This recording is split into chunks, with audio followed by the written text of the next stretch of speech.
ရူဒီရဲ့ဖေကရှင်းနေတွေကိုမုန်းတီသူတယောက်ဖြစ်ပြီးမူးလာတဲ့ခါတိုင်းမိမနဲ့သူ့သားရူဒီကိုရိုက်နှက်နှိပ်စက်တတ်ပါတယ်။အဲ့ဒီလိုမျိုးကြမ်းတမ်းတဲ့ငယ်ဘွားရှိတဲ့ရူဒီကဥပဒေကိုကောင်းကောင်းအသုံးချနိုင်တဲ့အရက်ဘက်ရှင်းတွေအကြောင်းကိုဖတ်ပြီးရှင်းနေတယောက်ဖြစ်ချင်လာခဲ့ပါတယ်။ရူဒီရှင်းနေအကြောင်းကိုတက်တာတီတော့အဖေဖြစ်သူဒေါသအိုးကအတော်လေးကိုစိတ်ဆိုးသွားပါတယ်။သူပထမနှစ်တက်နေတော့အဖေကလှေကားပေါ်ကပြုတ်ကျတဲ့ဒဏ်ရာနဲ့ဆုံးပါသွားချိန်မှာတော့ရူဒီရဲ့လက်ထဲမှာချူတပြားတော်မချမ်းခဲ့ပါဘူး။သူအတန်းဖော်တွေကမိဘတွေရဲ့အထောက်ပံ့နဲ့ဥပဒေအကျိုးဆောင်ရုံးတွေစီကိုတန်းရောက်သွားကြနိုင်ပေမဲ့ရူဒီကတော့ရမကာဆက်တဲ့ဘားမှာအလုပ်ဝင်လုပ်ပြီးကျူရှင်ဘိုးတွေဆက်နိုင်အောင်ကြိုးစားခဲ့ရပါတယ်။ရူဒီကအမောင်ဖုံးနေတဲ့ထောင်တိုင်းကိုအလင်းအောင်ပေးခြင်းပေမဲ့လောလောဆယ်မှာသူ့အတွက်လိုအပ်နေတာကအလုပ်တစ်ခုပဲဖြစ်ပါတယ်။ဒါပေမဲ့မေဖေဘတ်မှာကရှင်းနေတဲ့အများကြီးရှိနေတာကြောင့်သူ့အတွက်လုပ်ရဖို့ခက်ခဲနေခဲ့ပါတယ်။မတက်နိုင်တဲ့အဆုံးမှာတော့ရူဒီတတိယနှစ်ကိုရောက်တဲ့အချိန်မှာရှင်းနေလူချမ်းလို့သတ်မှတ်ထားခြင်းခံရတဲ့ဘရူစတာစတုံးစီမှာလုပ်ဝင်ခဲ့ပါတယ်။ရူဒီကဘရူဆာရဲ့ကိုစားအမှုတွေမှာတရားစွဲပေးရပြီးအမှုလိုက်ပြီးရလာတဲ့အခကျင်းငွေ3ပုံတပုံကိုသူကရမှာဖြစ်ပါတယ်။ရူဒီမှာသူလက်ခံထားတဲ့အမှုတစ်ခုရှိပြီးတစ်ခုကတန်းကျဲတထေးမကြီးဖြစ်တဲ့အဖွားတယောက်ရဲ့တည်တန်းစာကိုအကြမ်းရေးပေးနေရတာဖြစ်ပြီးနောက်တစ်မှုကတော့ Great Benefit အာမခံကုမ္ပဏီမှုပဲဖြစ်ပါတယ်။ဘရူဆာကတော့သူ့ရဲ့ Dwebber Duck နဲ့ရူဒီကိုမိတ်ဆက်ပေးလိုက်ပြီးနှစ်ယောက်တူတွဲလုပ်ဖို့ပြောပါတယ်။ဒက်ကရူဒီကိုသူတို့ရုံးရဲ့အကြောင်းတွေကိုရှင်းပြလိုက်ပြီးသူကဘရူဆာရဲ့အာမခံငွေမှုတွေလာရင်အရင်စစ်ပေးရသူဖြစ်ပါတယ်။ဒါပေမဲ့ Dash ကရှင်းနေဆောင်ပွဲကို6နှစ်တိုင်ဝင်ဖြစ်ထားပြီးရှင်းနေလိုင်စင်မရသေးတဲ့သူတယောက်ပဲဖြစ်ပါတယ်။ရူဒီကအာမခံမှုအတွက်လိုအပ်တဲ့စာရွက်စာတမ်းတွေကိုဒက်ကိုလိုက်ပြပါတယ်။တကယ်တော့အဲ့ဒီအမှုမှာတကယ်လို့ကအာမခံငွေသွင်းမိသားဖြစ်နေတာကြောင့်တားဖြစ်သူရဲ့သွေးကင်ဆာရောဂါကိုကုသဖို့အတွက်ငွေရလိုခြင်းဖြစ်ပါတယ်။ကုမ္ပဏီဘက်ကတော့ငွေတောင်းခံလွှာကိုအချင်းချင်းပေးချထားတာဖြစ်ပြီးဒက်ကအဲ့ဒီအမှုအတွက်သူကူညီမယ်ဆိုပြီးအမှုသက်တွေကိုလက်မှတ်ထိုးခိုင်းဖို့ရူဒီကိုပြောလိုက်ပါတယ်။ရူဒီလည်းတရက်အကြံပေးချက်တိုင်းငွေရလိုသူဖြစ်တဲ့မေပလက်စီကိုသွားခဲ့ပါတယ်။မေပလက်ရဲ့ခင်မွန်းဖြစ်သူကကိုရီးယားစစ်ပွဲမှာရလာတဲ့ဒဏ်ရာတွေကြောင့်စိတ်ကြောင်ချောက်ချားဖြစ်နေပြီးတားဖြစ်သူကလည်းသွေးကင်ဆာရောဂါကိုဆွဆွဝါးဝါခံနေရပါတယ်။ဒါကြောင့်လည်းတားဖြစ်သူဆေးကုသဖို့အတွက်အာမခံကုမ္ပဏီကငွေကိုပြန်ရချင်နေခဲ့တာပါရူဒီကအမှုနဲ့ပတ်သက်ပြီးသူသိလို့တဲ့အချက်တွေကိုမေးလိုက်တဲ့အခါမှာမစ်ပလက်ကကုမ္ပဏီဘက်ကသူ့စီကိုပို့တဲ့စာကိုပြလိုက်ပါတယ်စာထဲမှာတော့အချင်းချင်းပဲချထားတာကိုထက်ကတောင်းဆိုတဲ့မစ်ပလက်ကိုတုံးဝသူဆိုပြီးတော့ရေးထားတာကိုတွေ့လိုက်ရပါတယ်အဲ့ဒီအချိန်မှာပဲသွေးကင်ဆာဖြစ်နေတဲ့ဒိုနီရီတယောက်အခန်းထဲကိုဝင်လာပြီးသူတို့အမှုအတွက်ရူဒီကိုအာကိုတချိအကူအညီတောင်းပါတယ်ရူဒီကကုမ္ပဏီကိုတရားစွဲဖို့အတွက်မိသားစုဝင်3ယောက်စလုံးရဲ့လက်မှတ်လိုကြောင်းပြောပါတယ်။မစ်ပလက်ကအပြင်ကယောက်ျားဖြစ်သူကိုလက်မှတ်သွားထိုးခိုင်းချိန်မှာဒိုနီရီတယောက်နှာခေါင်းသွေးတွေရှမ်းကြလာတာကြောင့်ရူဒီလည်းသူ့ကိုကူညီပြီးလက်မှတ်ထိုးပေးနိုင်အောင်လုပ်ပေးလိုက်ပါတယ်။ဒိုနီရီတို့အိမ်ကနေပြန်လာပြီးရူဒီကတန်းကြွယ်တထေးမကြီးဖြစ်တဲ့မစ်ပါတီအိမ်ကိုသွားခဲ့ပါတယ်။မစ်ပါတီကသူ့ရဲ့တည်တန်းစာထဲမှာသားသမီးဖြစ်သူတွေကိုမထည့်ချင်ပဲဖုန်းတော်ကြီးတစ်ပေါက်ကိုအကုန်လုံးလွှဲပေးချင်နေတာပါ။ရူဒီကသွေးသားရင်းချတွေကိုကြော်ပြီးအခြားသူကိုတည်တန်းစာထဲထည့်ရေးပေးဖို့ကသူ့အတွက်မလဲချောင်းရှင်းပြလိုက်ပါတယ်။ရူဒီကဖုန်းတော်ကြီးကို25ရာခိုင်နှုန်းလောက်သာပေးဖို့ဖြောင်းပြနားချပေမဲ့မစ်ပါတီကသူပြောတဲ့အတိုင်းသာတည်တန်းစာကိုရေးဖို့ပြောပါတယ်ရူဒီကအဖွားကြီးကိုနှုတ်ဆက်ပြီးပြန်ဖို့လုပ်ရင်အိမ်ဘေးကအဆောင်လေးကိုတွေ့တာကြောင့်သူ့ကိုငှားပေးနိုင်မလားလို့မိလိုက်ပါတယ်မစ်ပါတီကသူ့ရဲ့ဥယျာဉ်ကိုကူညီလောက်ကင်ပေးရင်အနေချင်းရှော့ပေါ်ပေးမယ်ဆိုတာကြောင့်ရူဒီတယောက်နေထိုင်ဖို့အဆင်ပြေသွားခဲ့ပါတယ်နောက်တနေ့မှာတော့ရူဒီကဒက်နဲ့တူဆေးရုံပေါ်မှာရင်တိုက်မှုကြောင့်ဒဏ်ရာရနေသူမစ္စတာဘယ်လန်တက်စီသွားပြီးအာမခံမှုနဲ့ပတ်သက်ပြီးရှင်းနေလို့ရင်သူတို့ကိုငှားဖို့ပြောပြီးသူတို့ရဲ့လိပ်စာတွေဖုန်းနံပါတ်တွေကိုပေးခဲ့ကြပါတယ်ရူဒီကတော့အမှုသည်တွေရဖို့အဲ့ဒီလိုပုံစံနဲ့လိုက်လံဆွဲဆောင်ရတာကိုဂုံတိတ်ကကင်းမဲ့တယ်ဆိုပြီးထင်နေတာကြောင့်ဒက်ကဥပဒေကြောင်းမှာကျင်းဝတ်တွေစာအုပ်ကြီးတွေပဲတင်ပေးတာကြောင့်လက်တွေ့ဘဝမှာအသုံးဝင်ကြောင်းပြောပါတယ်ရူဒီတယောက်အားလက်ချိန်စာဖတ်နေရာကိုဘရူဆာရောက်ရှိလာခဲ့ပြီးရဲအစီရင်ခံစာတစ်ခုရလာတာကြောင့်ဆေးရုံကိုသွားပြီးအခြေအနေကိုကြည့်ခိုင်းလိုက်ပါတယ်။ရူဒီလည်းဆေးရုံသွားပြီးဒဏ်ရာတွေနဲ့နစ်နာသူမိန်းကလေးကိုမြင်လိုက်ရချိန်မှာပဲသူဟာအိမ်တွင်းအကြမ်းဖက်မှုအခြေအနေကိုသဘောပေါက်သွားခဲ့ပါတယ်။သူအဲ့ဒီလိုကြည့်နေတုန်းမှာပဲယောက်ျားဖြစ်သူကမိန်းကလေးကိုလူလဲကောင်းမှာပဲစုပ်ပြုတ်ခွက်နဲ့ပေါက်ပြီးတော့ထွက်သွားခဲ့ပါတယ်။တကယ်တော့ကယ်လီရိုက်တာကယောက်ျားဖြစ်သူကလစ်မူဗီရိုက်တာကြောင့်ညတကောင်မှာဒဏ်ရာတွေနဲ့စိန့်ပီတာဆေးရုံကိုရောက်ရှိလာခဲ့သူလည်းဖြစ်ပါတယ်။ကယ်လီရဲ့ယောက်ျားကဒေါသကြီးသူဖြစ်ပြီးရဲရီကိုတော့ရန်မှုခဲ့သူဖြစ်ပါတယ်။ဒါပေမဲ့မိသားစုကအာမခံနဲ့လာထုတ်သွားတာကြောင့်ကလစ်ဟာရဲစခန်းမှာတညအိမ်ုံကလွဲပြီးပြစ်ဒဏ်ကနေကင်းလွတ်ခွင့်ရရှိနေပါတယ်။ရူဒီကမစ်ပါတီအကြောင်းကိုဆက်ပြီးမေးလိုက်တဲ့အခါအဖွားကြီးကဒုတိယခင်မုန်းစီကနေအမွေတွေတော်တော်များများရလိုက်ပေမဲ့အခွန်အခါပေးရတာကြောင့်သူ့လက်ထဲမှာတိတ်မကြံတော့ကြောင်းဒက်ကပြောပြလိုက်ပါတယ်။နောက်တနေ့မနက်မှာရူဒီတယောက်အိတ်ကောင်းနေချိန်မှာပဲမစ်ပါတီကသူ့အခမ်းအနားလာပြီးတချင်းတကြော်ကြော်နဲ့အလုံးလုံးနေတာကြောင့်ရူဒီလည်းအိယာကနေထားပြီးတော့ကူညီပေးလိုက်ရပါတယ်။အဲ့ဒီနေ့မှာပဲရူဒီကဆေးရုံကိုနောက်တစ်ခေါက်ထပ်သွားပြီးကယ်လီနဲ့စကားပြောကြည့်ပါတယ်။ရူဒီကသူ့ကိုယ်သူရှင်းနေတယောက်ဖြစ်ကြောင်းမိတ်ဆက်လိုက်တဲ့အခါမှာကယ်လီကအိမ်တွင်းအကြမ်းဖက်မှုတွေကိုရောရှင်းနေလိုက်သလားလို့မေးလိုက်ပါတယ်။အဲ့ဒီချိန်မှာပဲရူဒီစီကိုဘရူဆာစီကနေဖုန်းဝင်လာတာကြောင့်သူတို့နှစ်ယောက်စကားပြတ်သွားခဲ့ပါတယ်။ရူဒီကနောက်တနေ့မှလည်းကယ်လီစီကိုသွားပြီးတော့သူတို့နှစ်ယောက်ကပို့ပြီးတော့ရင်းနှီးလာခဲ့ကြပါတယ်။ရူဒီကဆိုးဝါးတဲ့ခင်မွန်းကိုကွာရှင်းစေခြင်းပေမဲ့ကယ်လီကအဲ့ဒီလိုမျိုးကွာရှင်းမယ်ဆိုရင်သူ့ယောက်ျားကသူ့ကိုတတ်မယ်ထင်ပြီးကြောက်နေတာပါ။ ရူဒီလည်းမိဘမောင်ဘွားအားကိုးရမရှိတဲ့ကယ်လီကိုတက်တဲ့သမျှကူညီမယ်လို့ဆုံးဖြတ်လိုက်ခါဆေးရုံကနေပြန်ခဲ့ပါတယ်။သူအိမ်ပြန်ရောက်တဲ့အခါမှာသူ့အခန်းထဲမှာမိမတစ်ယောက်ကိုတွေ့လိုက်ရတာကြောင့်သူမတီးပဲသူ့အခန်းထဲကိုမဝင်ဖို့အော်ဟစ်တောင်းချလိုက်ပါတယ်။တကယ်တော့အဲ့ဒီမိမကမစ်ပါရီရဲ့ချွေးမဖြစ်ပြီးသူ့ယောက်ျားနဲ့အတူရူဒီစီကိုတည်တန်းစာကိစ္စသိကျင်တာကြောင့်လာခဲ့ကြတာဖြစ်ပါတယ်။ရူဒီကတည်တန်းစာကိစ္စနဲ့ပတ်သက်ပြီးမစ်ပါရီကိုယ်တိုင်မပြောတဲ့အရာကိုသူလည်းမပြောနိုင်ကြောင်းညင်းဆိုလိုက်ပါတယ်။တကယ်တော့ရှင်းနေဆိုတာကအမှုတန်တဲ့ပုဂ္ဂိုလ်ရေးအရာပတ်သက်ခွင့်မရှိပေမဲ့ရူဒီကတော့ဒွန်နီရေးကိုအိမ်ပြန်ခေါ်ထုတ်ပြီးတော့အဖော်လုပ်ပေးခဲ့ပါတယ်။ဒွန်နီရေးကိုမစ်ပါရီစီကိုပါအိမ်လေခေါ်သွားခဲ့ပြီးပျော်ရွှင်အောင်လုပ်ပေးရင်တနေ့မှာတော့ရူဒီတယောက်စာမွေးပွဲအောင်မြင်ကြောင်းသတင်းကောင်းကိုကြားသိလိုက်ရတာကြောင့်မစ်ပါရီတို့ပါဝမ်းသာသွားကြပါတယ်။ရူဒီတယောက်စာမွေးပွဲအောင်မြင်တာကြောင့်ဘရူဆာကဂုဏ်ပြုညစာကျွေးရင်းနောက်ရက်မှာအာမခံမှုတွေရုံးချင်းရှိတာကြောင့်ရူဒီကိုခြေပနိုင်အောင်စူးစမ်းဖို့ပြောပါတယ်။တကယ်လို့သာအထိမှုကိုပယ်ချခံရပြီးရှုံးသွားမယ်ဆိုရင်သူတို့အဆက်ကွဲနိုင်တာကြောင့်ဘရူဆာကစိုးရိမ်နေခဲ့တာပါ။တက်ကတော့ဘရူဆာကမူမမှန်တာကြောင့်ရူဒီကိုပါဘရူဆာရုံးကနေထွက်ပြီးနှစ်ယောက်ပေါင်းငွေနဲ့တီးတန့်ရုံးကန်တစ်ခုလုပ်ဖို့ဆွဲဆောင်လိုက်ပါတယ်။ရူဒီလည်းတက်ရဲ့စကားကိုခဏလက်ခံပြီးစဉ်းစားလိုက်တာကြောင့်ထက်ကစောင့်ကြည့်သူတွေရှိနေတာကြောင့်ရူဒီရထားတဲ့အမှုတွဲတွေကိုအင်ကိုယူသွားဖို့ကြံပေးလိုက်ပါတယ်။နောက်တနေ့ရူဒီရုံးကိုလာတဲ့အခါမှာ FBI ကသူတို့ရုံးခန်းရှိတကားတွေကိုလိုက်ပိတ်နေပြီးဘရူဆာလည်းပျောက်ရှင်းမလားပျောက်သွားတာကြောင့်ရူဒီတယောက်တရားခွင်ကိုဝင်ဖို့စိုးရိမ်သွားပါတယ်။တက်ကရူဒီကိုလုံနိုင်မှာပါဆိုပြီးအားပေးလိုက်ခါကြားနာမှုအခန်းထဲကိုခေါ်သွားခဲ့ပါတယ်။ရူဒီကပထမဆုံးတရားခွင်ကိုကြည့်ပြီးသူ့ကိုယ်သူတန်ငယ်နဲ့စားလေးလို့ခံစားလိုက်ရပါတယ်။ဒါပေမဲ့အာတင်မီတရားသူကြီးကိုသူက Black မီသားစုနဲ့ Benefit ရဲ့အဖို့ကိုကြားနာဖို့သာလာခဲ့တာဖြစ်ပြီးဘရူဆာရဲ့တွဲဖက်ဖြစ်ကြောင်းပြောလိုက်ပါတယ်။တရားသူကြီးကဘရူဆာဘယ်ရောက်နေလဲမေးတဲ့အခါမှာရူဒီကဘရူဆာဘယ်ရောက်နေလဲမသိတာကြောင့်သူကသာဘရူဆာအစားခြေပဖို့ပြင်ဆင်လာကြောင်းပြောပါတယ်။တရားသူကြီးကသူ့တရားရုံးထဲမှာလိုင်စင်မပါတဲ့ရှင်းနေမလို့တာကြောင့်ရူဒီကိုနှင်ထုတ်လိုက်ပါတယ်။ဒါပေမဲ့တရားခံဘက်ကရှင်းနေလီယိုအန်ဒရမ်ဘွန်ကရူဒီကိုခြေပောက်ခွင့်ပေးတင်ကြောင်းဝင်ပြောလိုက်တာကြောင့်တရားသူကြီးလည်းရူဒီကိုလက်ခံလိုက်ပါတယ်။တကယ်တော့ဒရမ်ဘွန်ကကလင်ကချင်းညံနဲ့သူ့အမှုတဲ့ကိုစားမစ်ပါတီတို့ကိုဒေါ်လာ9000ခွဲနဲ့ကြေးပေးဖို့ရူဒီကနေတဆင့်နားချခိုင်းရှင်တာဖြစ်ပါတယ်။တရားသူကြီးကလည်းရူဒီကိုဒီအမှုတွေကနိုင်ဖို့ရာခိုင်နှုန်းနေတာကြောင့်ညှိနှိုင်းတာကိုလက်ခံဖို့တိုက်တွန်းလိုက်ပါတယ်။ရူဒီလည်းတရားသူကြီးခန်းထဲကနေထွက်လာပြီးသူတို့အားလုံးပေါင်းကြံနေကြတာဖြစ်ကြောင်းဓာတ်ကိုပြောပြလိုက်ပါတယ်။တက်ကတော့ဘရူဆာသာဆိုရင်ညှိနှိုင်းမှုကိုလက်ခံနိုင်ပြီးအမှုတဲ့မိဘနှစ်ပါးအတွက်ရသမျှအခြေအနေနဲ့ငွေကိုယူထားတင်တယ်လို့ပြောပါတယ်။ရူဒီလည်းမစ်ပလက်စီကိုသွားပြီးတော့ဒေါ်လာ9000ခွဲကမ်းလှမ်းတာကိုပြောပြတဲ့အခါမှာမစ်ပလက်ကသားဖြစ်သူကိုကြေးပေးချင်လားလို့မေးလိုက်ပါတယ်။ရူဒီကအမကန်ကုမ္ပဏီကလူတွေရဲ့ရုံမှမှုကိုဖော်ထုတ်ချင်နေသလိုဒွန်နီရီကလည်းသူ့မှုကိုနိုင်အောင်လုပ်ပြီးအရိကနေရတဲ့ပတ်စံတွေနဲ့သူ့မိသားစုကိုစောင့်ရှောက်ပေးပါဆိုပြီးရူဒီကိုပြောပြလိုက်ပါတယ်။စေကူသားဖို့ငွေမရှိတာကြောင့်တရားမင်းနေ့ကိုတတိရှိရှိစောင့်နေရတဲ့ဒွန်နီရီကိုကြည့်ပြီးရူဒီလည်းစိတ်မကောင်းဖြစ်နေပါတယ်။နောက်ရက်မှာတော့ရုံးခန်းထဲမှာအိပ်ပျော်နေတဲ့ရူဒီစီကိုဓာတ်ကဖုန်းဆက်ပြီးတရားသူကြီးဟယ်နှလုံးဖောက်ပြီးဆုံးသွားကြောင်းပြောပါတယ်။ဟင်းနေရမှာအစားဝင်ရမယ့်တရားသူကြီးကဟာဘတ်တက္ကသိုလ်ရှင်းနေကြောင်းထွက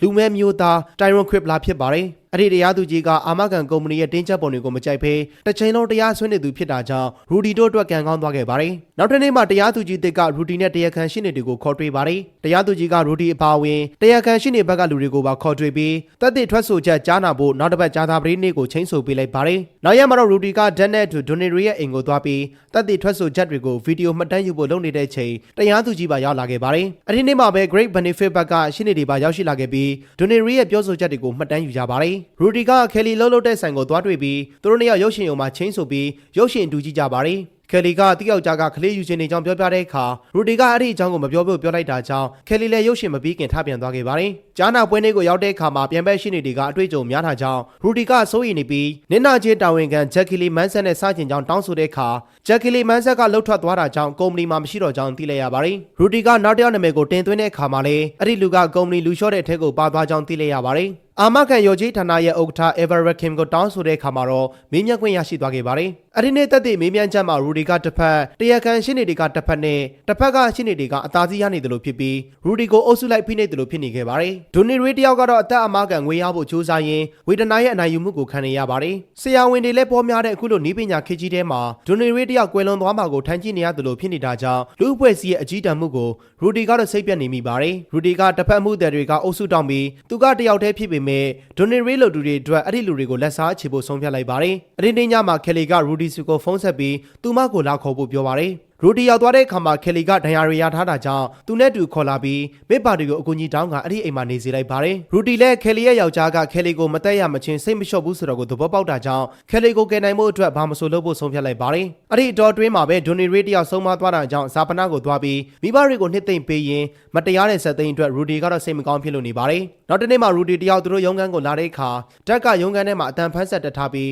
းသူတို့ကိုချောင်းနားထောင်နေကြကြောင်းပြောပါတယ်။ဒါကြောင့်သူတို့တွေတိုင်ပင်ပြီးအတန်ဖန်းဆက်တက်ထားတာဘသူတွေလည်းသိရအောင်ဇက်တိုက်ပြီးတော့ဟန်ဆောင်လိုက်ကြပါတယ်။ သူတို့ကိုနောက်ွယ်ကနေစောင့်ကြည့်နေကြတဲ့သူတွေရှိကြောင်းကိုဓာတ်ကတရားသူကြီးကိုပြောပြချင်ပေမဲ့ရူဒီကတော့သူ့မှာအကြံရှိတယ်ဆိုပြီးပြောလိုက်ပါတယ်ရူဒီကဓာတ်ကနေတဆင့်ဂျူရီလူကြီးတယောက်ပုံစံနဲ့သူ့ကိုဖုန်းပြောခိုင်းလိုက်တဲ့အခါအဲ့ဒီစကားတွေကိုတစ်ဖက်ကတေချာပေါက်နားထောင်ခဲ့ရမှာဖြစ်ပါတယ်သူတို့တွေထင်သားကြသလိုပဲနောက်တစ်နေ့ကြားနာမှုကိုစတဲ့အခါမှာတပတ်ရှိနေဒရမွန်ကဂျူရီလူကြီးတယောက်ကရူဒီနဲ့တိုက်ရိုက်စကားပြောခဲ့တယ်ဆိုပြီးတော့ဆွဆွဲလိုက်ပါတယ်ရူဒီကမဟုတ်ကြောင်းညင်းဆိုတဲ့အခါမှာဒရမွန်ကဂျူရီတက်ကတယောက်ဖြစ်တဲ့မစ္စတာပေါ်တာကိုရူဒီနဲ့ဖုန်းစကားပြောခဲ့တာဟုတ်မဟုတ်ဖြေခိုင်းလိုက်ပါတယ်မစ္စတာပေါ်တာကသူ့ကိုမဟုတ်မမှန်ဆွဆွဲတာကြောင့်ဒရမွန်ကိုခုံအုပ်ပြီးထိုးကျိတ်တပ်ပုတ်လိုက်တာကြောင့်တရားသူကြီးကမစ္စတာပေါ်တာကိုဂျူရီအဖွဲ့ကနေပယ်ထုတ်လိုက်ပါတယ်အဲ့ဒါကိုခွင့်ကောင်းယူပြီးဒရမွန်ကတရားခွင်တစ်ခုလုံးကိုပယ်ဖျက်ပေးဖို့လျှောက်ထားလိုက်ပါတယ်တရားသူကြီးကညင်းဆိုလိုက်ပြီးကျန်တဲ့ဂျူရီအဖွဲ့တွေနဲ့ဆက်လုပ်မယ်ဆိုပြီးတော့ပြောပါတယ်မေပါတီအိမ်မှာရောက်နေတဲ့ခဲလီကလည်းယောက်ျားဖြစ်သူကိုဆွဲချက်တင်ဖို့ရူဒီကိုလက်မှတ်ထိုးပေးလိုက်ပါတယ်ခဲလီကသူ့ယောက်ျားရဲ့အကြောင်းကိုသိနေတာကြောင့်ရူဒီကိုပြဿနာရှာမှလည်းစိုးရင်လို့နေပါတယ်နောက်တစ်နေ့မှာတော့တရားရုံးထဲမှာမေပလက်ကကြမ်းချိန်ပြီ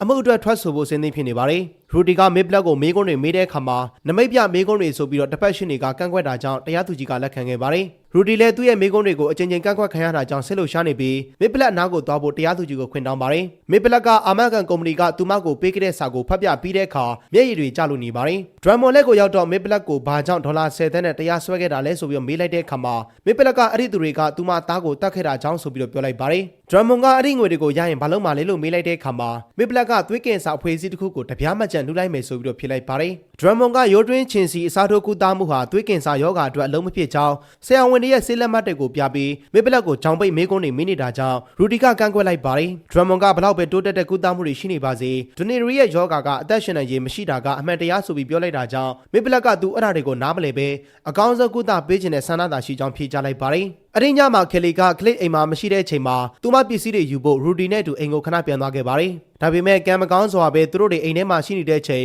ကလစ်ကပြန်လဲရောက်ရှိလာခဲ့ပြီးတော့နှစ်ယောက်စလုံးကိုရန်ရှာပါတော့တယ်ကလစ်ကငကိုကလေးကဒေါသကြီးသူဖြစ်တာကြောင့်ရူဒီတို့နှစ်ယောက်ကိုအသေးသက်ချင်နေပါတယ်ရူဒီလည်းကလစ်နဲ့လုံးထွေးတပ်ပုတ်ရင်ကလစ်လွတ်ကျသွားတဲ့ဒုံးနဲ့ပဲကလစ်ရဲ့ခေါင်းကိုရိုက်ချလိုက်ပါတယ်ခေါင်းကိုထိပြီးကလစ်သေးသွားတဲ့အခါမှာခဲလီကဒုတ်ကိုယူထားလိုက်ပြီးရူဒီကိုထွက်သွားခိုင်းလိုက်ပါတယ်ရူဒီလည်းအဲ့ဒီနေရာကနေထွက်သွားပြီးခဲလီကိုရဲတွေလာဖမ်းခေါ်သွားတာကိုဘာမှမတတ်နိုင်ပဲကြည့်နေလိုက်ရပါတယ်နောက်တစ်နေ့မှာတော့ရူဒီကခဲလီကိုသူ့ရဲ့ရှင်းနေဖြစ်သွားတွေ့ပြီးခံဝင်နဲ့ထုတ်ဖို့ကြိုးစားပေမဲ့ရဲတွေကလက်မခံခဲ့ပါဘူးရူဒီလည်းသူ့အတတ်နိုင်ဆုံးကြိုးစားမှဖြစ်တာကြောင့်ခဲလီကိုစိတ်မပူဖို့အားပေးခဲ့ပါတယ်နောက်တစ်နေ့အာမခံအမှုရုံးချိန်မှာရူဒီကကုမ္ပဏီဘက်ကနစ်နာချေဒုဥက္ကဋ္ဌကိုဆင်ပေးပါတယ်ဒုဥက္ကဋ္ဌကိုမေပလက်ထံပို့ခဲ့တဲ့စာတွေကိုဘယ်လိုမျိုးဖြည့်ရှင်းခြင်းတလဲလို့မေးလိုက်တဲ့အခါမှာဒုဥက္ကဋ္ဌကလည်းအဲ့ဒီအချိန်တွေတုန်းကသူ့မှာလည်းခက်ခဲတဲ့အခြေအနေတွေရှိနေတာကြောင့်ခဏခဏညင်းပယ်ရတဲ့ပုံမှာဒေါသထွက်မိသွားတာကြောင့်နဲ့အဲ့ဒီအခြေအနေကိုနောက်နှားရမိကြောင်းဖြေပါတယ်ရူဒီကဆက်လက်ပြီးဂျက်ကီလီမန်ဆက်လှုပ်ထွက်သွားတဲ့နေ့ကိုမေးလိုက်တဲ့အခါမှာဒုဥက္ကဋ္ဌကမှတ်မိကြောင်းဖြေပါတယ်ရူဒီကဂျက်ကီဟာအာမခံအမှုအတွက်ငွေစင်းတွေကိုကင်ထားတာကြောင့်ဒီအမှုအတွက်တမင်တကာအလုပ်ထုတ်လိုက်တာလားဆိုပြီးမေးလိုက်တာကြောင့်ဒုဥက္ကဋ္ဌကမဟုတ်ကြောင်းပြန်ဖြေခဲ့ပါတယ်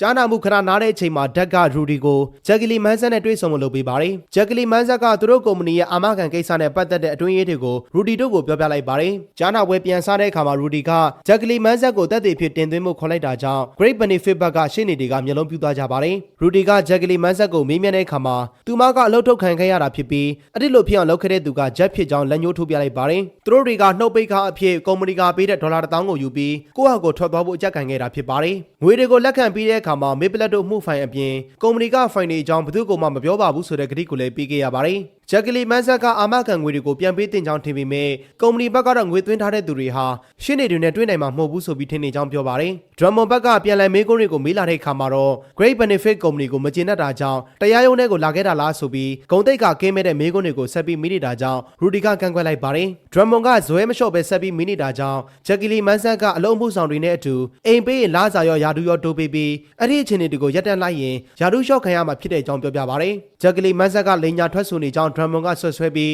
ဂုံတိတ်ကကင်းမဲ့တဲ့စကားတွေပြောနေတာကြောင့်ဂျက်ကီလီမန်ဆက်တယောက်တရားခွင်ထဲမှာငိုသွားခဲ့ရပါတယ်တရားရုံးထဲမှာရှုံးနေမလို့ဖြစ်နေရတဲ့အခြေအနေကြောင့်ဓာတ်ကထွက်ပြေးပုန်းရှောင်နေတဲ့ဘရူဆာစီကိုဖုန်းခေါ်ပြီးတော့ဆက်သွယ်လိုက်ရပါတယ်ခိုးရပါတက်တဲ့အမှုကြောင့်ကိုလေ့လာဖို့မေးတဲ့အခါဘရူဆာကသူသိတဲ့အမှုတွေကိုလမ်းညွှန်ပေးလိုက်ပါတယ်ဓာတ်ကအဲ့ဒီအမှုတွေနဲ့ပတ်သက်တဲ့ဟာတွေကိုရှာလာပြီးတော့ရူဒီကိုပေးပါတယ်အဲ့ဒီချိန်မှာပဲခဲလီကိုလာခေါ်ဖို့ဖုန်းဆက်တာကြောင့်ရူဒီလည်းသွားခေါ်လိုက်ရပါတယ်ခဲလီရဲ့အမှုကကိုခုခံကာကွယ်မှုဖြစ်တယ်လို့နင်နာသူဘက်ကလည်းတရားမဆွဲတာကြောင့်ခဲလီတယောက်ဖြစ်တံကနေကင်းလွတ်ခွင့်ရရှိသွားခဲ့ပါတယ်နောက်တစ်နေ့ကြားနာပွဲမှာတော့ Great Benefit ဘက်က CEO Mr. Kelly ကိုဆင်ပေးကြပါတယ်ရူဒီကအာမကလက်ဆွဲစာအုပ်ကြောင်းကိုမေးလိုက်တာကြောင့်ဒရမွန်ကခိုးရပါတက်တွေတွေရုံးတော်ကိုတင်သွင်းလို့မရကြောင်းကန့်ကွက်ပါတယ်ဓာတ်ကဘရူဆာဖြည့်ရှင်းခဲ့တဲ့အမှုတွေထဲမှာခိုးရပါတက်တွေကိုရုံးတော်ကိုတင်သွင်းလို့ရတဲ့အမှုတွေရှိတာကိုတရားသူကြီးကိုပြသလိုက်ပါတယ်တရားသူကြီးကလက်ခံတာကြောင့်ရူဒီက CEO ကိုအဲ့ဒီစာအုပ်ထဲကအပိုက်3ကိုဂျူရီလူကြီးတွေကိုဖတ်ပြခိုင်းလိုက်ပါတယ် ဆက်လက်ပြီးရူဒီကငွေတောင်းခံတဲ့ကိစ္စတွေကိုဘယ်နှခုလောက်ပဲချခဲ့တယ်လဲဆိုပြီးမိလိုက်တဲ့အခါမှာ CEO ကပြန်မပြေတာကြောင့်ရူဒီကပဲဖြေပေးလိုက်ပါတယ်တောင်းခံလွှာ11462ခုကို9140ခုပဲချခဲ့တာကြောင့်ဂျူရီလူကြီးတွေလည်းအော်သွားခဲ့ပြီးကုမ္ပဏီဘက်ကရှင်းနေတွေလည်းအတန်တိတ်သွားခဲ့ကြပါတယ်ရူဒီက CEO ကိုစေးဘက်ဆိုင်ရာကုမ္ပဏီရဲ့အစီရင်ခံစာကိုပေးပြီးတော့18ကြောင်းမြောက်ကိုဖတ်ပြခိုင်းပါတယ်အစီရင်ခံစာထဲမှာရိုးတွင်းချင်းစီအစားထိုးခွဲစိတ်မှုတွေဟာစံချိန်မီလုပ်ငန်းဖြစ်လာတာကြောင့် Great Benefit အနေနဲ့ရိုးတွင်းချင်းစီစေးကန်းတွေမှာရင်းနှီးမြှုပ်နှံထားရင်ဗန်နာရေးအရတင်းလျော်ကြောင်းရေးထားပါတယ်ရူဒီကနောက်တစ်ချိန်ဖတ်ခိုင်းတာကိုတရားသူကြီးကလည်းထောက်ခံလိုက်ပြီးဂျူရီလူကြီးတွေကိုတေချာနားထောင်ခိုင်းပါတယ်အဖေကလည်းရှင်းနေပြီဖြစ်တာကြောင့်တစ်ဖက်ကရှင်းနေတယ်လည်းဘာမှမတတ်နိုင်ပဲဖြစ်သွားခဲ့ရပါတယ်ဒါပေမဲ့ဒရမွန်ကသူ့မှုတဲ့ဘက်ကနေကောက်ွယ်ပြီးဂျူရီလူကြီးတွေကိုအမျှော်မြင်ရှိရှိမြတ်မြတ်တတဆုံးဖြတ်ဖို့ပြောပါတယ်ရူဒီရဲ့လက်မှာတော့ဂျူရီလူကြီးတွေဟာဒိုနီရီဟာသူ့ရဲ့နောက်ဆုံးထွက်သက်ကိုခက်ခက်ခဲရှူနေရချိန်တိုင်းသူ့ကိုမကယ်နိုင်ခဲ့တဲ့အတွက်ဥပဒေဘတ်တော်သားတယောက်ဖြစ်ခဲ့တဲ့သူ့ကိုယ်သူအင်မတန်ဆက်ဆုပ်ယွန်ရှာမိကြောင်းပြောကဒိုနီရီရဲ့ဗီဒီယိုဖိုင်ကိုဖွင့်ပြလိုက်ပါတယ်ဒိုနီရီကသွေးကင်ဆာယောဂတဲ့တယောက်ဖြစ်ပြီးဆရာဝန်တွေကရုတ်တွင်းချင်းစီအစားထိုးကုသမယ်ဆိုရင်အသက်ရှင်နိုင်ခွင့်ရှိကြောင်းအကြံပြုထားကြပါတယ်သူတို့ရဲ့အကြံပြုချက်အတိုင်းဆေးရုံတက်ခဲ့ပြီးမြဲကုန်ကျစရိတ်ကိုမတက်နိုင်တာကြောင့်သာဆေးရုံကနေပြန်ဆင်းခဲ့ရပြီး Great Benefit ဘက်ကလည်းအာမခံငွေကိုထုတ်ပေးဖို့ညှင်းဆန်ခဲ့ပါတယ်ဒိုနီရီရဲ့ဗီဒီယိုဖိုင်ကိုကြည့်ပြီးသူ့ရဲ့အဖေကတားဖြစ်သူရဲ့ဓာတ်ပုံကိုကင်ကတရားခွင်ထဲကလူတွေကိုလိုက်ပြနေတာကြောင့်ဂျူရီလူကြီးတွေလည်းစိတ်မကောင်းဖြစ်သွားခဲ့ကြပါတယ်ရိုးတွင်းချင်းစီအစားထိုးခွင့်သာရှိမယ်ဆိုရင်အသက်ရှင်ဖို့90%ရှိပေမဲ့ဝင်ငွေနှဲပါတဲ့မိသားစုစီကနေငွေတွေကိုသိမ်းယူပြီးတရားဝင်ငွေထုတ်ပေးဖို့ကိုတော့ပယ်ချခဲ့တဲ့ Great Benefit ကုမ္ပဏီကသူတို့ရဲ့ငွေတွေကိုသူတို့ရဲ့ရှင်းနေတွေ lobby တွေအတွက်ပဲသုံးနေခဲ့တာပဲဖြစ်ပါတယ်နောက်ဆုံးမှာတော့ရူဒီကဂျူရီလူကြီးမင်းတွေကိုရင်ထဲကနေမှန်တယ်တင်တဲ့အရာကိုသာဆုံးဖြတ်ကြဖို့နဲ့ Great Benefit ကိုသာအပြည့်မပေးခဲ့ရင်နောက်ထပ်နှစ်နာသူကခမရတို့လည်းဖြစ်သွားနိုင်တယ်ဆိုပြီးတော့ပြောလိုက်ပါတယ်ဂျူရီလူကြီးမင်းတွေဆုံးဖြတ်ပြီးကြားနာပွဲကိုပြန်စားတဲ့အခါမှာတရားခံသည်တရားလိုအားရုပ်ပိုင်းဆိုင်ရာထိခိုက်နစ်နာစေမှုအတွက်ဒေါ်လာ1000ခွဲပေးဆောင်ရတဲ့တရားခံသည်တရားလိုအားမတရားထိခိုက်နစ်နာစေမှုအတွက်ဒေါ်လာ150ပေးဆောင်ရအမိန့်ချမှတ်လိုက်ပါတယ်ကိစ္စတွေပြီးသွားတဲ့အခါမှာပထမဆုံးမှုမှာပဲအမှုနိုင်သွားတာကြောင့်ရှင်းနေရူဒီဘီလာလည်းနာမည်ကြီးသွားခဲ့ရပါတယ်မိပါတီကလည်းရူဒီပေါ်မှာချစ်ခင်မှုတွေယုံကြည်မှုတွေပို့သွားခဲ့ပြီးသူမရဲ့တည်တန်းစာထဲမှာရူဒီရဲ့နာမည်ကိုထည့်ဖို့ဆုံးဖြတ်လိုက်ပါတယ်။ Great Benefit ဘက်မှာတော့ CEO ဘက်ကနေထွက်ပြေးဖို့ကြိုးစားတာကြောင့်လေစိတ်မှာထိန်းသိမ်းခြင်းကိုခံလိုက်ရပြီးကုမ္ပဏီကလည်းဒေဝါလီခံသွားခဲ့ရပါတယ်။ရူဒီကသူဟာနာမည်ကျော်တယောက်ဖြစ်သွားပြီမဲ့ရှင်းနေလို့ကိုဆက်လုပ်ဖို့ထက်ကယ်လီကိုစေရောကိုပါစောင့်ရှောက်နိုင်မှုအချိန်ခဏပြီးမယ်ဆိုပြီးတော့ဆုံးဖြတ်လိုက်ပါတယ်။မေဘလက်ကတော့ကုမ္ပဏီဘက်ကနေချူတပြားမှမရလိုက်ပေမဲ့သူမကြောင့်ကုမ္ပဏီတစ်ခုလုံးဒေဝါလီခံသွားခဲ့ရတဲ့အတွက်ကျင်းနေခဲ့တာလည်းဖြစ်ပါတယ်။သူတို့နှစ်ယောက်ပေါင်းပြီးတမိုင်းတစ်ကိုရေးထိုးနိုင်ခဲ့ကြပြီမဲ့ဓာတ်ကလည်းရူဒီကိုနှုတ်ဆက်ပြီးတော့ထွက်သွားခဲ့ပါတယ်။ရူဒီကဓာတ်ကိုရှင်းနေဆောင်ပွဲမှာအောင်ရင်အကြောင်းကြားဖို့မှားချလိုက်ပြီးသူ့ကိုယ်သူတော့အနာဂတ်မှာဒရမ်မိုလိုရှင်းနေမျိုးဖြစ်မသွားဖို့မျှော်လင့်နေရင်ဇလန်လင်းကိုဆုံးသက်သွားခဲ့ပါတယ်။